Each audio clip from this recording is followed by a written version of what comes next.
One of my best friends 2 years ago married my husband's business partner, and I met her as a client Oh, funny. at and so she married my husband's business partner and is one of my really good friends. And I always tell that story. I was her maid of honor, and I met her through NLI. Right. Is it true that you met your husband because he came in for laser hair removal on his tush and he was on the bed, you guys were chatting, and the rest was history? Or is that with somebody else? Am I getting it mixed up? I can't remember. I had to change that story, but yes, that's how it initially started. Hey, I'm Louis the Laser Guy, and welcome to my podcast, Pursue Your Passion. Join me on my journey as we discover how estheticians, nurses, physicians, and complete career changers are living their passion in this booming billion-dollar medical aesthetics industry. Finding your purpose isn't only about making great money, it's about so much more. It's about tapping into your passions and chasing your dreams. Welcome everybody to National Laser Institute. My name is Louis Laser Guy, and this is our show on how to become a cosmetic laser tech or a cosmetic injector. Now on this show, we're interviewing people from all walks of life who are in this crazy, booming billion-dollar industry so we can hear their story and how they got into this booming health and beauty industry, because you're probably at home thinking, that seems really cool, but I don't know if I can do that because my background is kind of different. So we're here today with Evee. How you doing, Evee? I'm good, Lou. How are you? Are you in Dallas, Texas, my dear? I am. I'm coming to you from Dallas. All right. How's the weather today? It's nice. We had a little rain this morning, but overall, it's Texas. It's hot. It's hot. That's right. So, Evee, I would love the world to know, first off, would you consider yourself, what's your title? Are you a cosmetic laser technician, or what's your title? What do you call yourself? I'm a certified laser professional, really. Certified laser technician, certified laser professional. That sounds so important. Wow. Okay. So, would it be safe to say that the day you were born many years ago, you didn't come out of your mom's tummy and said, I want to be a laser tech, did you? Gosh, no. Wouldn't that be easy for everyone? That's how it Right. works. So when you were back in your high school days, did you have any idea what you wanted to do for a living back when you were 15, 17, 18? No. I don't think anybody does. I think there's a lot of pressure out there for people to try to figure it out really young. But, I changed my mind a lot in life. Did you go to college after high school? I can't remember. I did. I went for a little bit, but I didn't get a 4-year degree. No. You did? It wasn't for your scene, or? Wasn't. I was a young mom, and so I had to, buckle up and raise a kid. That's what I did in my early. Hold on. So were you got pregnant in college days? Yeah, I was young. I was a young mom. I was 19 when I had Britt. So yeah, I had a lot of plans for myself, but it didn't work out that way. Okay, so you're a 19-year-old single mom, and what were you doing to pay the bills 19, 20, 21 as a single mom? Oh my gosh, I did a little bit of everything. I did retail. I worked for a temp agency. I, for a while, believe it or not, worked for a Spanish TV station. Really? What did you do there? I did a little bit of everything. I was an account executive, did sales, and I did a little bit of Spanish. They had a show in the morning that I kind of helped with and interviewed people with. I always liked being around people, that's for sure. Right on. So that was and a lot then, of fun. so you're kind of just doing a variety of different jobs in your 20s. And then At what point in your life did you think aesthetics, cosmetic lasers, just do something different? At some point, I think I got an opportunity to work for a cardiovascular surgeon. He took me under his wing. Where, are you a nurse? No, not a nurse at all. He kind of, Okay. I didn't have that kind of background, but he did take me under his wing. I assisted him in his office doing endovenous vein closures, which is like EVLTs. At the time, actually, wait, what's that? That's a fancy word. What does that mean? I don't get it. So he was a heart surgeon, but he also did day surgeries out of his office to help with people who had varicosities. And so I learned a lot working for him. So let me get this straight. If you live in the state of Texas and you have experience in Spanish radio, that qualifies you to work with a heart surgeon during heart surgery? Wow, Texas Yeah. laws are very lax, apparently. Most people have to go to medical school and things like that. Right? It sure does. I was really lucky because I think he had a vision in his head. I was bilingual. In Texas, obviously being bilingual is a big deal. And so I was helping him in his office, do things here and there. And his wife was an RN and they wanted to fall from the ground up. And so I was able to do that with them. And, and I always tell this story to my students because I don't have this background, I'm not an esthetician. I didn't ever aspire to be an esthetician. I feel like I kind of walked into this and I got an opportunity presented itself with the doctor that I worked with. And so that doctor, who's a heart doctor, him and his office taught you cosmetic lasers? They did. So we think he did because, fast forward to years later, whenever I sat at NLI and was looking for a job in the Dallas area, I thought I knew lasers until I sat in, the lecture room in Dallas. And I realized there was so much I didn't know. And that's where I met you. So you were doing cosmetic lasers. You took kind of like a refresher classroom course with our company, National Laser. And that's when we connected a long time ago, huh? It was. Yes, absolutely. And so, by the time I left that office, I think he had about 7 or 8 different modalities that he was using. But what was interesting about it is that, when he bought these lasers, we didn't have any training. The rep dropped off the key, the machine, his card, and waved at us and said, "Call me if you need anything." That was you had to figure it out on your own, huh?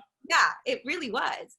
And it was trial and error. And we were really lucky that we didn't hurt anyone. And, we were looking at each other. The doctor would look at me and I'd look at him and we would shrug our shoulders and pray we wouldn't hurt anybody, really. Oh my gosh. You said, let's try this green button and make sure we don't burn somebody, hopefully, right? Right. It was that kind of the first year, I always tell students, the first year that I did laser, my stomach would turn every time I turned my key because we had no idea what we were doing. We had no background training whatsoever. And, he's a heart surgeon. He can do a lot of things, but he can't run a laser. So at his office, were you doing like hair removal and skin rejuvenation? What were you doing? We were doing a lot of hair removal. We were doing, he had an ablative erbium laser that his wife, who was a nurse, operated at the time.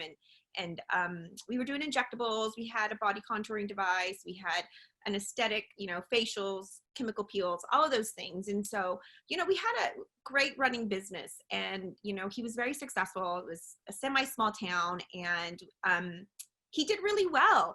And when I was looking to move to the Dallas area for a job, I remember thinking, the bigger the hair, the closer to Jesus mentality. Like it's not going to be a problem for me to find a job, right? It's Dallas, the plastic surgery center of the world. But I came across a lot of issues not being ZP certified. Everywhere that I interviewed, they were kind of asking me questions if I was certified, and I kept thinking to myself, "What are you talking about? What does that even mean?" Certified, And the state of Texas, as you know, is a little different. And I was basically grandfathered in, so I had to go to NLI to get my certification. Mm-hmm. Very cool. So, how many years have you been doing laser now? It's almost 15 years, Lou. I've been with NLI for 8. Wow. So you did lasers on your own for about 7 years, and I stumbled across you. We stole you to teach for us. So for 7 years, you're out there, you're working on clients on a day-to-day basis. And what's your vibe on the relationships that you form with those clients that are coming in for skin rejuvenation, hair removal, tattoo removal, body contouring? Like, what was the vibe, the connection of you and your patients or clients, as you call them?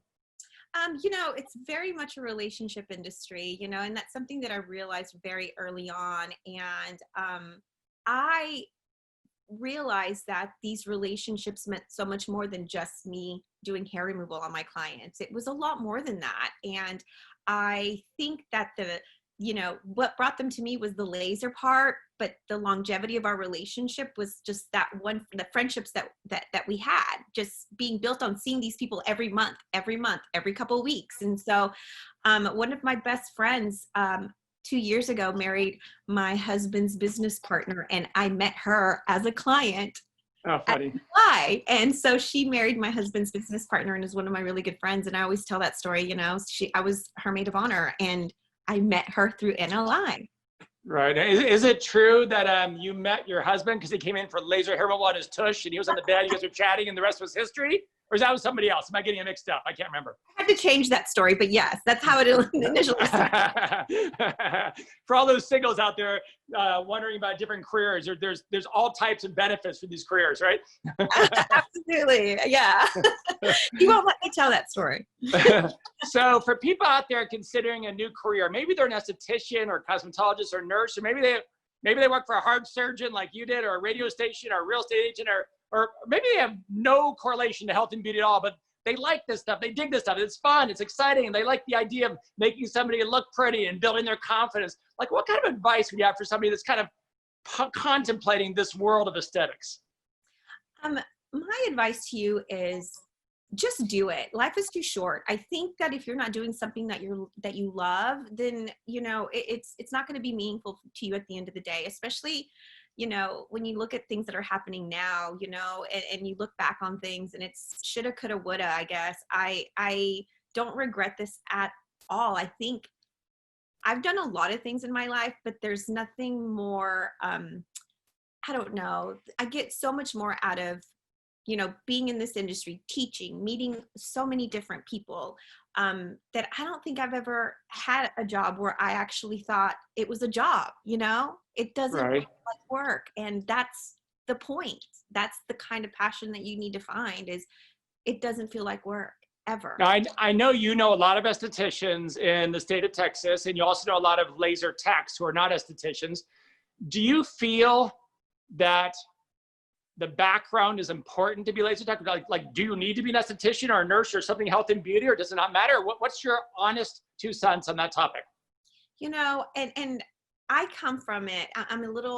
I'm probably one of your instructors in Dallas that's not an esthetician. I think there's just me, really. There could be one other one, but I think they're 2 completely different entities, but they marry very well.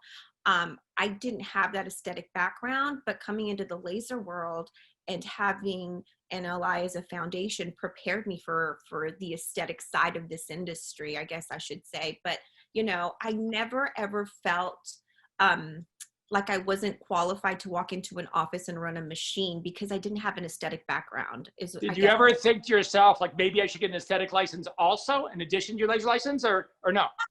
I did. That did cross my mind. It was something that there's something about estheticians. They have a fluidity to them that obviously I don't have, but it is something that I picked up over years. And I think it comes with like bedside manner, but I'm always supportive of the people that don't have their aesthetic license, because I feel like I'm part of that team and I've been successful in this industry. So I always try to mention that to people so they don't feel underqualified when they're going in and interviewing for a job, because at the end of the day, you can really hurt someone when you're working with lasers, and having a foundation like NLI is going to prepare you like nothing else when you walk into an office and start working with these machines. So obviously we are in July of 2020. We're in the middle of this crazy new normal, this COVID environment, and people are a little scared out there, the risk. And obviously in our med spa setting, we are being extremely cautious with the special N95 medical masks on, and the face shields, and sanitizing all day long, and all these safety requirements. But from a safety standpoint,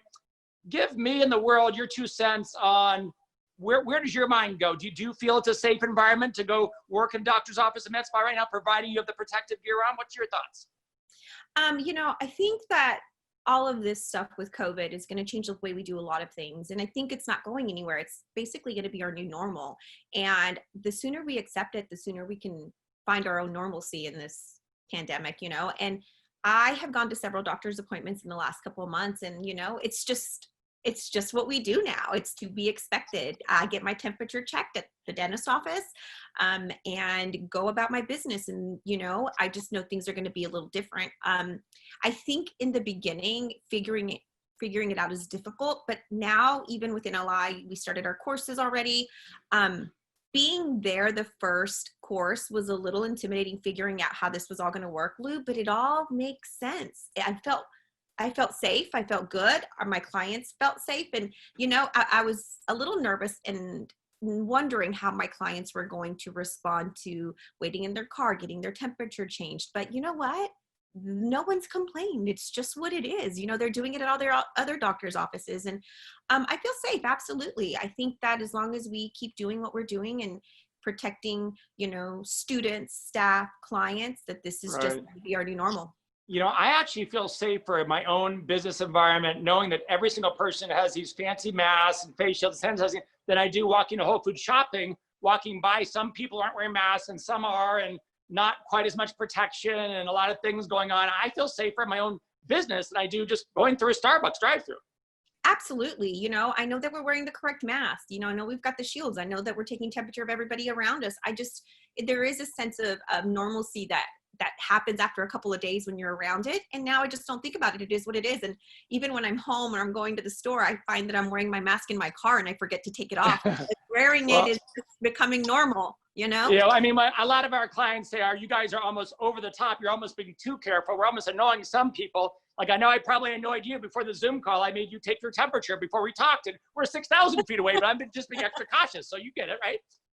Absolutely. You know, but you know, I think people are starting to get it too. I think this is just, you know, people just understand it now. They want us to be safe just as much as they want to feel safe. Absolutely. Well, Evee, thank you. I appreciate getting some tidbits on your journey. It's always fun to talk to you. You have a wonderful day in Dallas, Texas, and thank you very much. You're so welcome, Lou. We'll see you later. Bye. Thank you for listening to the Pursue Your Passion podcast.